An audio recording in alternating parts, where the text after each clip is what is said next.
क्या सोच रहे हो कि मैं क्या कर रही हूँ? आओ बताती हूँ।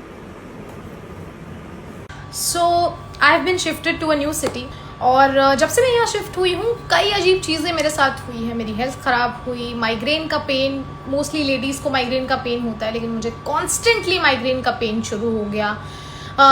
बॉडी में पेन, हाथ पैरों का कांपना, शिवरिंग, वीकनेस लगना, कई सारे फिगर्स रात में मुझे दिखते थे। बाथरूम में नहाते हुए मुझे लगता है बाथरूम कोई नॉक कर रहा है। अब ये सब बातें सुन के तुमने अब तक अपनी इमेजिनेशन में ये तो सोच लिया होगा कि ये लड़की किसी हॉन्टेड फ्लैट में रहती है ना?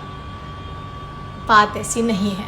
दरअसल जो वीकनेस मुझे हो रही थी इसलिए क्योंकि मैं शिफ्टिंग में इतने टाइम से बिजी थी और मैं सब कुछ अकेले कर रही थी, सब कुछ अपने हिसाब से कर रही थी, तो इस दौरान थकान हुई और फिर बॉडी कुछ ऐसे साइंस देने लगी कि वो एकदम टायर्ड है।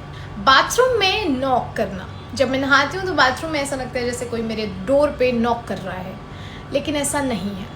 बाथरूम से सटा के जो अगले लोग वहाँ रहते हैं उन लोगों की कभी कभी आवाज़ें आ जाती थी, जिसे मुझे लगता था कि मेरे वहम को लगता था कि बाथरूम का दरवाज़ा कोई नॉक कर रहा है। रात में कुछ ऐसे फिगर्स दिखना बिल्कुल भी पॉसिबल नहीं है, बिकॉज वो सब मेडिकेशन का असर होता है। इससे मेरा कहना ये है कि हमारा जो ब्रेन है ना, वो एक ब्लैंक कैनवस की तरह है। जो सोच भर दो वही दिखने लगती है। तुम अपने मन को डर और अंधविश्वास से भरोगे तो हर शैडो फिगर लगेगी, हर एक चीज़ भूती लगेगी।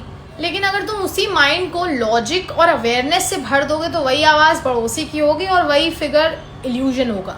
अंधविश्वास और लॉजिक के बीच ना बस एक छोटी सी और पतली सी लाइन है, वो है क्रिटिकल थिंकिंग। तो जिस दिन तुमने सोचना शुरू कर दिया उस दिन भूत अपने आप गायब हो जाएंगे।